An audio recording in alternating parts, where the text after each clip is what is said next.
오늘 아침에 함께 보는 것은 사울의 기름 부음입니다. 선지자 사무엘이 사울의 머리에 기름을 붓고 있죠. 왜 사무엘이 사울에게 기름을 붓느냐? 바로 이 사울을 왕으로, 이스라엘의 초대 왕으로 세우기 위함입니다. 자, 오늘 본문 1절 말씀을 한번 읽겠습니다. 시작. 이에 사무엘이 기름병을 가져다가 사울의 머리에 붓고 입맞추며 이르되 여호와께서 내게 기름을 부으사 그의 기업의 지도자로 삼지 아니하셨느냐.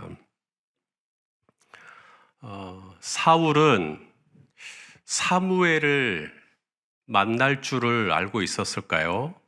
그리고 사무엘을 만나면 자신의 머리에 기름이 부어지고 자기가 왕이 될 거라는 청천벽력 같은 이야기를 들을 줄 알고 있었는가요? 전혀 그렇지 않았습니다. 당시 사울은 사무엘을 만나러 사무엘에게 간 게 아니라 아버지의 잃어버린 암나귀, 이 암나귀를 찾으러 헤매다가 우연한 기회에 사무엘이 있는 곳까지 온 겁니다. 그러다가 사무엘 선지자를 만난 것인데 사무엘 선지자가 마치 기다렸다는 듯이 사울을 보고 그의 머리에 기름을 부은 거죠. 자, 사무엘상 9장 3절을 한번 보겠습니다. 시작. 사울의 아버지 기스가 암나귀들을 잃고 그의 아들 사울에게 이르되 너는 일어나 한 사환을 데리고 가서 암나귀들을 찾으라 하매. 도대체 이 암나귀들이 뭐라고? 암나귀들을 좀 잃어버렸기로써니 너는 가서 얼른 찾아와라. 왜 그랬을까? 이 암나귀는 그냥 암나귀, 그냥 가축 몇 마리 잃어버린 수준이 아닙니다. 당시의 암나귀는 운송 수단이었어요.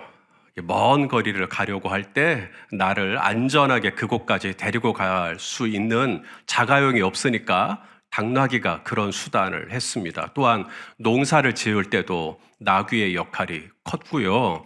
그래서 이 나귀는 그 집안의 굉장히 중요한 경제적인 지표 중에 하나입니다. 뿐만 아니라 암나귀 아닙니까? 또 제2, 제3, 또 새끼 나귀들을 낳을 수 있는 아주 좋은 경제적인 자산이기 때문에 이 암나귀들을 잃었다라고 하는 것은 이 가정의 생계에도 큰 영향을 미칠 수 있는 부분입니다. 제가 지난달에 이집트 카이로를 갔는데 카이로 시내에 여전히 암나귀를 타고 이동하는 분들이 있습니다. 그러니까 지금도 암나귀가 그런 용도로 쓰인다고 한다면 당대의 암나귀를 잃어버렸다라고 하는 것은 일종의 내 자동차 한 대를 잃어버렸다거나 아니면 나의 어떤 경제적인 부분에서 큰 파트를 잃어버린 그런 가치가 되는 것입니다. 그래서 사울에게 얼른 가서 찾아오라고 이제 이랬던 것이죠. 그래서 사울은 순수하게 사무엘을 만나겠다는 마음으로 사무엘에게 간 게 아니라 잃어버린 암나귀, 우리 아버지가 잃어버린 암나귀를 찾겠다는 심정으로 여기저기를 찾아 헤매다가 우연치 않게 사무엘 선지자가 있는 근방까지 왔고 그리고 사무엘 선지자를 만나게 되었는데 사무엘 선지자가 사울을 대뜸 보더니 그의 손을 탁 잡고는 어디론가 데리고 가는 것입니다. 선지자님 왜요? 왜요? 이리 오세요. 이리 오세요. 그리고는 사울에게 여기 잠깐 계셔요. 무릎을 꿇으세요. 하나님이 당신을 이 나라의 왕으로 삼기를 원하십니다. 네? 얼른 무릎을 꿇으세요. 얼떨결에 무릎을 꿇었는데 기름병을 가져다가 그의 머리에 붓습니다.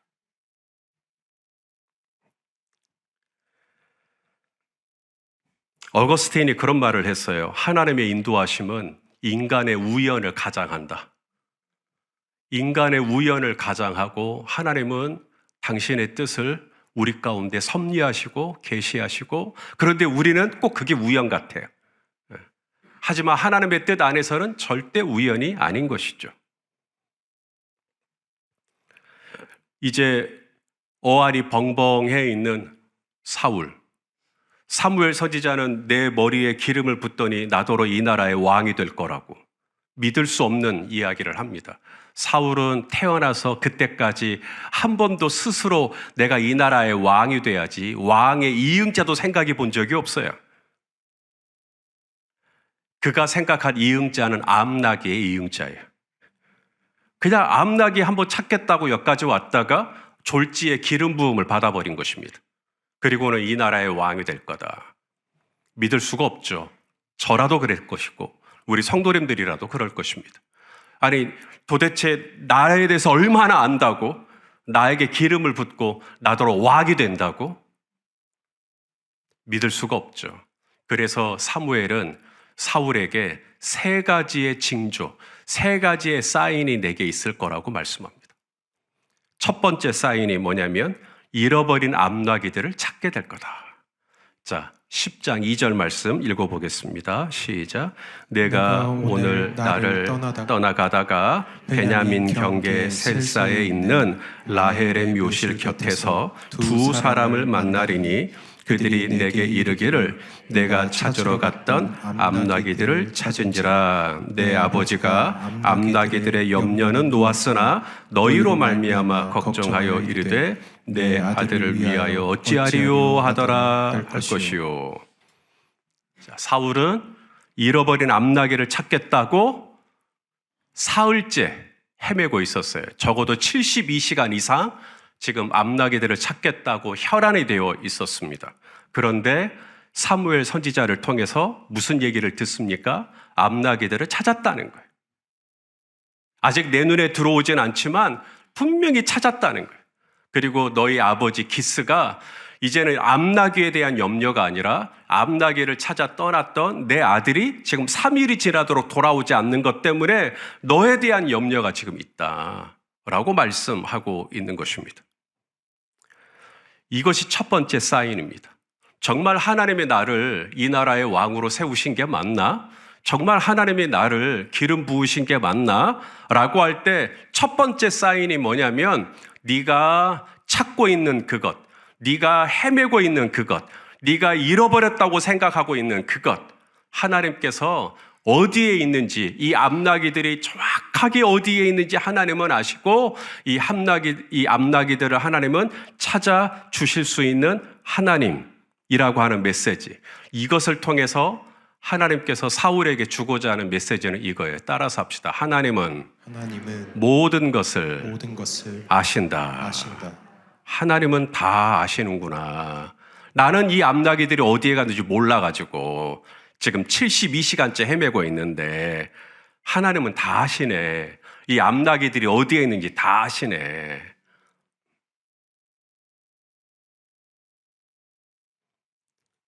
나는 몰라도 하나님은 다 아신다. 나는 앞으로 어떻게 살아야 되는지 모르겠는데 하나님은 다 아신다. 오늘 내가 만난 이 문제를 어떻게 풀어야 될지 난 잘 모르겠는데 하나님은 다 아신다. 내가 어디로 가야 하는지, 내가 누구를 만나야 하는지, 내가 어떻게 살아야 하는지 나는 잘 모르겠는데 우리 하나님은 다 아신다. 내가 정말 기름 부음 받은 사람 맞나? 첫 번째 사인, 하나님은 모든 것을 아십니다. 하나님의 전지성. 자, 이게 첫 번째 사인이에요. 잃어버린 암나기를 찾았다. 이게 첫 번째 사인이고, 자, 두 번째 사인이 또 나갑니다. 3절과 4절입니다. 읽어보시죠. 시작. 내가 거기서 더 나아가서 다볼 상수리 나무에 이르면 거기서 하나님을 배우려고 베델로 올라가는 3사람을 만나리니 한 사람은 염소 새끼 셋을 이끌었고 한 사람은 떡 3덩이를 가졌고 한 사람은 포도죽 한 가죽 부대를 가진 자라. 그들이 내게 문안하고 떡 2덩이를 주겠고 너는 그의 손에서 받으리라. 자, 두 번째 사인, 두 번째 징조. 내가 정말 기름 부음 받은 사람이 맞나? 정말 내가 이 나라의 왕이 될 수 있나? 두 번째 사인, 첫 번째 사인은 잃어버린 암나기를 찾은 것이고, 두 번째 사인은 뭐냐면 3사람을 만나게 된다는 거예요. 3사람. 아까는 2사람이었고 이제는 3사람을 만나게 되는데 이 3사람이 사울을 보더니 사울에게 뭘 준다는 거예요? 떡을 줄 거라는 거예요. 2덩이를 줄 거라는 거예요. 왜 그랬을까요? 사울이 잃어버린 암나귀를 찾아 헤맨 지 며칠이 됐어요? 사흘이요. 사흘 동안 온 몸은 피곤하고 허기지고 지치고 힘들었을 거란 말입니다. 3일 동안을 헤맸으니까 잠도 제대로 못 잤을 것이고 영양이 제대로 공급되지 못했을 것이고 그래서 지쳐 있었을 것이고, 그런데 하나님이 이러한 사울의 상태를 누구보다 잘 아시기 때문에 하나님이 낯선 세 사람을 만나게 되는데, 이 세 사람이 평소에 사울과 무슨 교제가 있었던 것도 아니지만 사울을 보자마자 사울에게 자신들에게 있던 떡 2덩이를 너에게 주게 될 것이다. 너의 허기짐, 너의 지침, 너의 피곤함, 너의 슬픔, 너의 아픔, 너의 갈증, 하나님은 다 아시고 그것을 채워주실 수 있는 하나님. 초자연적인 방법. 나는 한 번도 이분들을 알지 못하지만 하나님이 일하시면 하나님이 고국에 있는 어느 한 교회를 들어서 나의 이 지쳐있는 선교지의 상황을 헤아리시고 하나님께서 이 모든 물질적인 부분을 한꺼번에 해결해 주실 수 있는 하나님. 나는 한 번도 그것을 기대한 적이 없지만 하나님은 선뜻 어느 한 교회를 세우사 이 모든 선대함을 나에게 베풀어 주실 수 있는 하나님. 이게 뭐냐? 이게 바로 기름 부음 받은 두 번째 증거인데, 그 증거의 메시지가 뭐냐면 하나님은 넉넉히 우리의 모든 필요를 채워주실 수 있다는 것입니다. 사울은 장차 왕이 될 사람입니다. 이전까지는 하나님이 이스라엘을 다스린 방법이 선지자와 사사를 통해서 이스라엘을 다스렸어요. 그런데 이제 이스라엘의 역사가 왕정시대로 넘어갑니다. 사사시대에서 왕정시대로 넘어가는 그 역사적인 기로에 그 첫 번째 왕이 누가 되느냐? 사울이 되는 겁니다. 그런데 사울만 왕이 되는 게 아니라 성경은 저와 여러분도 왕이라는 거예요. 나도 왕 같은 제사장이라는 거예요. 베드로전서 2장 9절 한번 읽을까요? 시작. 그러나 너희는 택하신 족속이요 왕 같은 제사장들이요 거룩한 나라요 그의 소유가 된 백성이니 이는 너희를 어두운 데서 불러내어 그의 기이한 빛에 들어가게 하신 이의 아름다운 덕을 선포하게 하려 하심이라. 우리는 그저 그런 성도가 아니라 하나님은 우리가 이 땅 가운데 살아갈 때 제사장과 같은 삶을 살기를 원하는데 왕 같은 제사장이에요. 왕 같은 권세, 왕 같은 권위를 가지고 살아가기를 원한다. 우리가 우리의 형상과 우리의 모양을 따라 사람을 만들고 그로 바다와 고기와 공중의 새와 땅에 있는 모든 것을 다스리게 하자. 왕권을 가지고 다스리게 하자. 그래서 하나님이 저와 여러분에게 원하시는 게 우리가 이 땅을 살아가는 동안 정말 왕과 같은 그런 권세를 가지고 이 세상을 살아가기를 원하는데, 내가 어떻게 왕과 같은 그런 권세를 가지고 살아갈 수가 있나? 내가 정말로 이 왕 같은 제사장으로 내가 기름 부음 받은 게 맞나? 정말 내가 그런 사람 맞나? 나는 지금 잃어버린 암나기 때문에 쩔쩔매고 3일 동안 헤매고 있는 이런 사람인데 어떻게 하나님은 내 머리에 기름을 부으시고 내가 하늘과 땅과 모든 것을 다스릴 수 있는 왕 같은 제사장이 되기를 원하시지? 라고 할 때 하나님이 사울에게 주신 3가지 사인. 첫 번째가 뭐죠? 하나님은 모든 것을 아신다. 하나님은 모든 것을 아신다. 저와 여러분의 삶에 이 첫 번째 증표가 이루어지시기를 축복합니다. 그래서 저와 여러분의 입에도 이게 동일하게 터져 나와야 돼요. 하나님 다 아시네. 하나님 진짜 다 아시네. 나는 모르는데 하나님은 다 아시네. 이게 여러분에게 입에 터져 나오면 벌써 당신에게 첫 번째 사인이 임한 겁니다. 내가 정말 기름 부음 받은 게 맞나? 내가 정말 기름 부음 받은 왕 같은 제사장으로 세워진 게 맞나? 라고 할 때 여러분의 인생을 통틀어 이 고백이 있습니까? 하나님은 모든 것을 아신다. 하나님은 내가 어디에 있는지 아시고 내 처지를 아시고 내 아픔을 아시고 내 필요를 아시고, 하나님은 나의 모든, 나는 대답을 알지 못하고 나는 해답을 알지 못하고 나는 내일을 알지 못하지만 우리 하나님은 다 아신다. 정말 이 고백이 여러분 안에 있다면 당신은 기름 부으심을 받은 사람 맞습니다. 이게 첫 번째 증표예요. 두 번째 증표가 뭐냐면 알기만 하면 안 되죠. 하나님은 알기는 아시는데 두 번째가 뭐냐면 아시면 두 번째 채우셔야죠. 이 고백이 터져 나와야 됩니다. 하나님은 정말로 내가 잃어버린 앞나기 때문에 쩔쩔매는 걸 아시는구나. 내가 잃어버린 경제적인 손실이 있어요. 하나님이 그거 다 아시네. 이것으로 끝나면 안 되죠. 두 번째가 뭐냐면 나 지금 배고픈데 하나님이 내 배고픈 걸 어떻게 아시고 하나님은 나의 배고픔을 해결해 주시는 하나님. 나의 필요를 아시고 나의 필요를 어느 지체를 통해 기가 막힌 방법으로 채워주시는 하나님. 나는 정말 힘들었는데 하나님이 어떻게 나의 힘든 걸 아시고 다른 누군가를 통해 나의 이 문제를 해결해 주시는 하나님. 이런 하나님을 맛보고 우리가 이렇게 고백하는 거죠. 하나님은 아실 뿐만 아니라 채워주시는 하나님이시구나. 두 번째 증표입니다. 당신이 기름 부음 받았다는 증표. 마귀가 예수님께 와서 뭐라고 유혹하죠? 돌을 떡이 되게 해서 얼른 먹어라. 이게 마귀가 하는 유혹입니다. 그러니까 마귀는 우리에게 참을성이 없어. 인내하지 않아요. 배고프지? 얼른 떡이 되게 해서 먹어. 그러니까 마귀는 우리에게 즉흥적인 것, 충동적인 것을 원해요. 얼른 돌을 떡이 되게 해서 먹어. 갖고 싶잖아. 가져. 사고 싶잖아. 사. 너 그 말 하고 싶지. 너 옛날부터 그 말 하고 싶었잖아. 해버려. 그 말 뱉어버려. 라고 우리에게 계속 충동질을 하는 것이죠. 그런데 예수님이 이 마귀에게 뭐라 그러죠? 사람이 떡으로만 사는 게 아니라 뭐예요? 하나님의 입에서 나오는 말씀으로 산다. 이 말이 무슨 말이냐면 사람이 떡으로만 사는 것이 아니라 하나님이 내 필요를 아시고 하나님이 내 필요를 채워주실 때까지 나는 기다리겠다는 거예요. 이게 예수님의 대답입니다.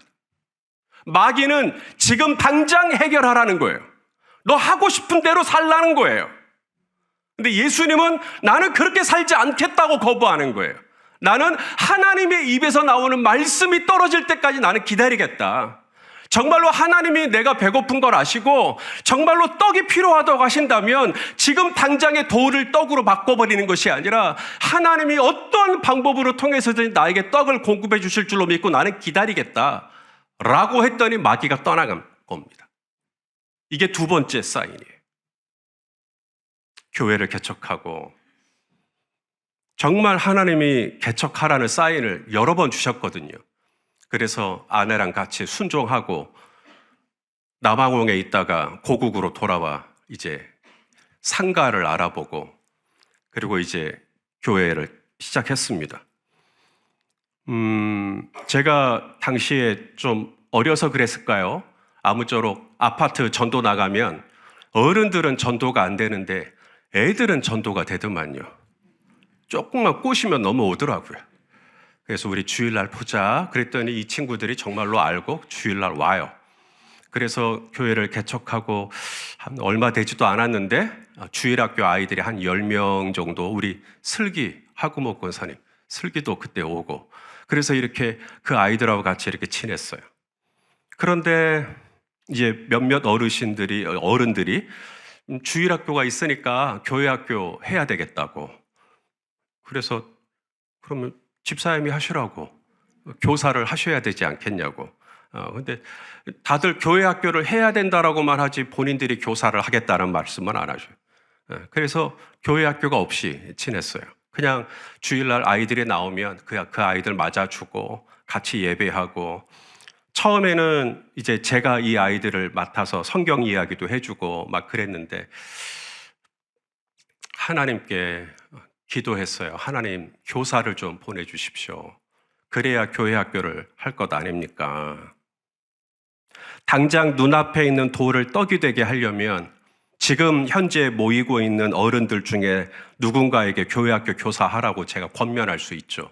집사님, 교회 학교 아이들 좀 챙겨주십시오. 근데 그런 마음이 없었어요.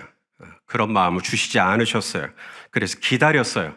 스스로 이 아이들을 보면서 제가 이 아이들을 챙기겠습니다 하는 분이 나타날 때까지는 교회 학교를 하지 않겠다.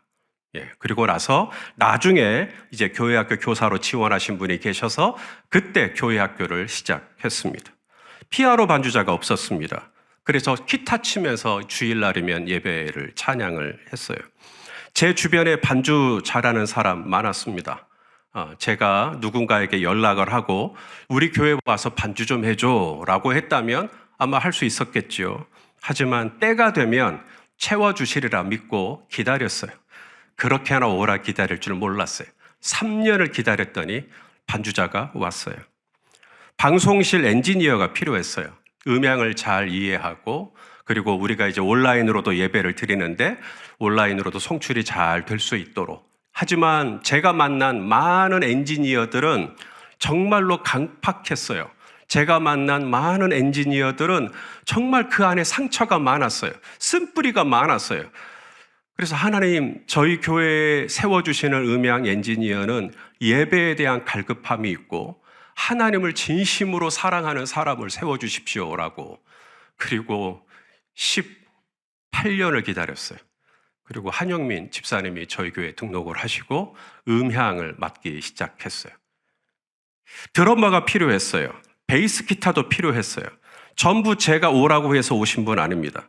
저는 하나님의 입에서 말씀이 떨어질 때까지만 기다렸어요. 때가 되니까 하나님이 베델로 올라가는 세 사람 중에서 누군가에게 떡 2덩이를 받게 하셨어요. 물질이 필요하면 물질을 주셨고 사람이 필요하면 사람을 주셨고 또 건물이 필요하니까 또 하나님께서 이렇게 건물도 주셨어요.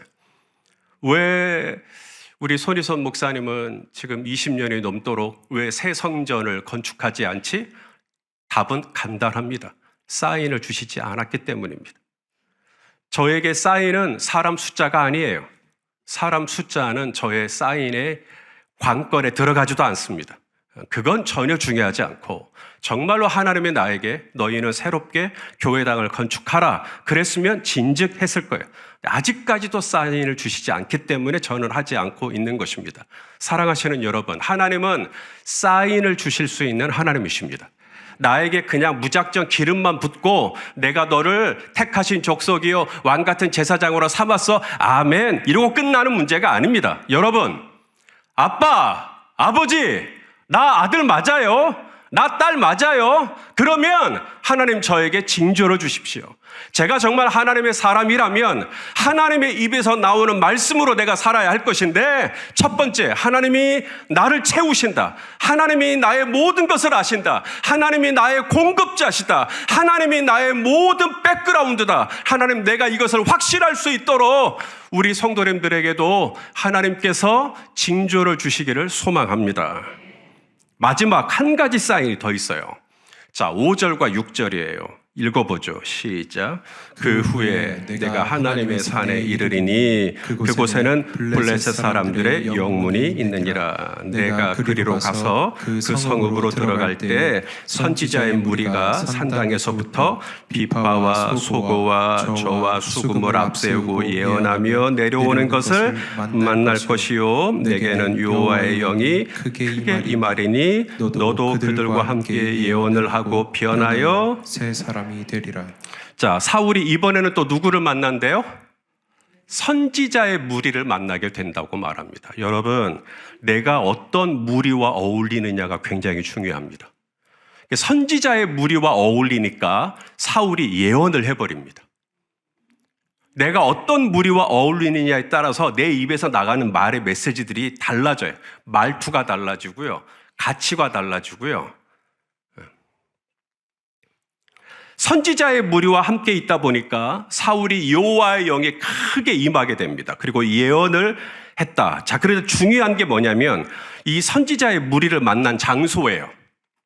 첫 번째 두 사람을 만날 때는 라헬의 묘실 곁에서 만났고 두 번째 세 사람을 만났을 때는 다볼 상수리 나무에서 만났고 이제 세 번째 선지자의 무리를 만나야 되는데 어디서 만나게 되냐면 블레셋 사람들의 영문. 블레셋 사람들의 영문. 블레셋은 이스라엘과 적대 관계죠. 이 블레셋이 이스라엘을 자꾸 공격해 오잖아요. 이 블레셋의 이 원수들이죠. 적진이죠. 적진. 이 영문이라는 말은 수비대란 말이에요. 수비대. 적진 앞에서 적진 앞에서, 원수들 앞에서 지금 선지자들과 함께 있다가 여호와의 영에 의하여서 충만함을 받고 이 예언을 하기 시작했다. 아니 그러다가 이 블레셋이 공격이라도 감행하면 어쩌려고. 지금 블레셋 수비대가 뻔히 보고 있는 그 앞에서 사울이 여호와의 영에 취하여서 이 예언을 하는 장면. 블레셋 사람들의 입장에서는 야, 저 제정신이 아니구만. 우리가 이때 공격하면 되겠다라고 이스라엘을 공격이라도 해오면 어쩌려고. 그런데 하나님은 사울에게 세 번째 징조가 임하는데 그 세 번째 징조가 임하는 타이밍이 언제냐면 가장 위험할 때, 가장 고통스러울 때, 가장 힘들 때, 블레셋 사람들의 영문 앞에서, 적진 앞에서 까딱하면 죽을 수 있는 그 위기 앞에서 하나님께서 사울에게 여호와의 영이 임할 것이고 너는 예언을 하게 될 것이다. 이게 세 번째 징조.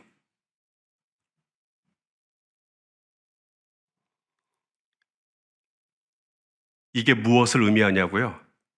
하나님께서 이 나라와 이 민족을 지켜주신다. 내가 블레셋 사람들의 영문 앞에서 여호와의 영에 의하여 내가 예언을 해요. 사람들이 볼 땐 제정신이 아니죠. 아니 무슨 교회에 가서 성전에 가서 교회당에 가서 예배하다가 예언을 한다. 뭐 그럴 수 있어요. 그런데 지금 적진 앞에서 예언이라니요.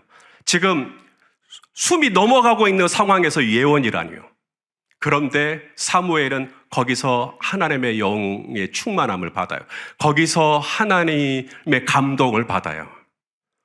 그 위험한 순간에, 그 어려운 순간에, 그 힘든 순간에 오히려 하나님의 영에 의하여서 완전히 사로잡히는 경험을 하게 되는 것이죠.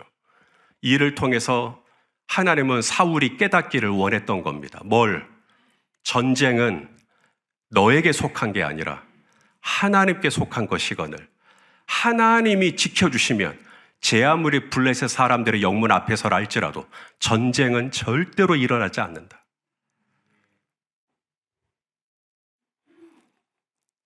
사울은 왕이 될 사람이에요. 왕이 되면 꼭 해야 하는 게 전쟁 나가는 겁니다. 이제 군사들을 데리고 전쟁 나가야 돼요. 그러면 이제 사울은 수많은 전쟁을 치르게 될 것인데 수많은 전쟁을 치를 때마다 이 세 번째 사인이 기억나는 거예요. 블레셋 사람들의 영문 앞에서도 나를 지켜주셨던 하나님. 블레셋 사람들의 영문 앞에서도 내가 얼마든지 하나님 앞에 예언을 하고 찬양을 하고 기도하고 할 때 이 블레셋 사람들이 공격하지 못하더라. 블레셋 사람들이 넘어오지 못하더라. 하나님께서 지켜주시니까 블레셋 사람들이 내 머리털 하나 상하지 못하더라 라고 하는 것을 기억하는 것이죠. 그리고 전쟁에 나가게 되는 것입니다. 사울은 이제 왕으로서 기름 부음을 받고 이 세상에 나가 우리가 왕과 같은 영적인 권세를 가지고 하늘과 땅과 바다와 그 모든 것을 우리가 다스리기를 원하는데 하나님은 칼과 창과 방패로 싸우는 싸움이 아니라 오직 하나님의 입에서 나오는 말씀으로 싸우기를 원하는 거고 하나님은 우리를 지키실 수 있고 우리를 보호하실 수 있고 하나님은 내 머리카락 하나 상하지 않도록 하나님이 저와 여러분을 온전히 호위하실 수 있는 하나님인 것을 믿으실 수 있기를 바랍니다. 자, 사무엘상 17장 47절 다윗이 한 고백인데 한번 읽어보시죠. 시작. 또 여호와의 구원하심이 칼과 창에 있지 아니함을 이 무리로 알게 하리라. 전쟁은 여호와께 속한 것인즉 그가 너희를 우리 손에 붙이시리라. 할렐루야. 여러분 이 기름 부음이 저와 여러분 안에 있기를 원합니다. 사울의 머리에 기름을 부으시고 사울의 머리에 기름만 부는 게 아니라 세 가지의 확신을 주시죠. 기름을 붓고 나서 첫 번째 확신이 뭡니까? 따라서 합시다. 하나님은 다 아신다. 다 아신다. 엄청난 믿음입니다. 하나님은 다 아신다. 나는 잃어버렸다고 쩔쩔맸는데 하나님은 금방 회복하실 수 있는 하나님이시다.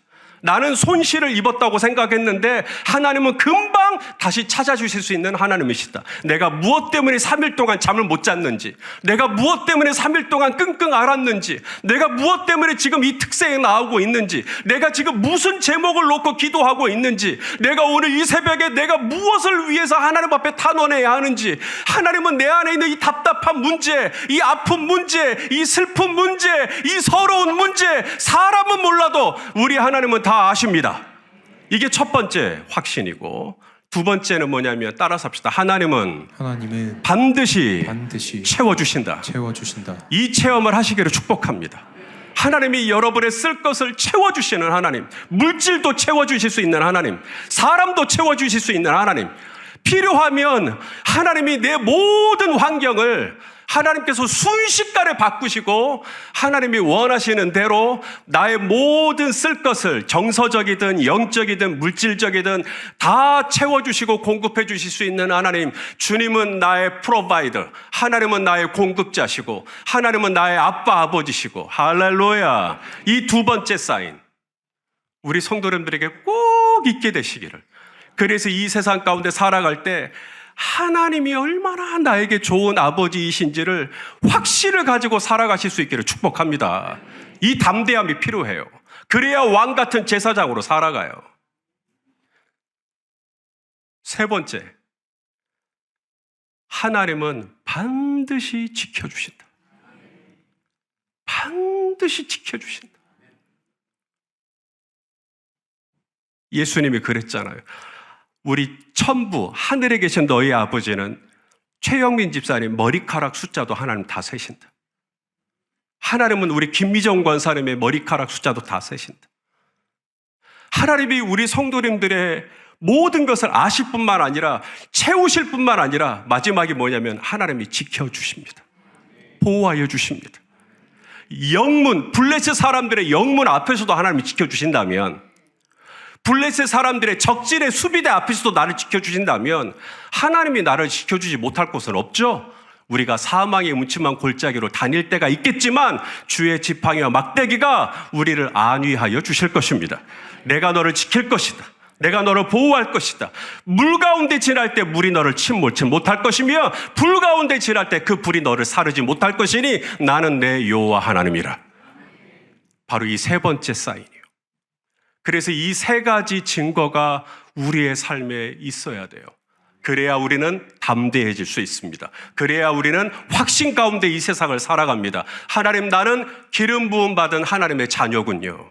하나님은 아시고, 하나님은 채우시고, 하나님은 보호하여 주시는 하나님을 찬양합니다.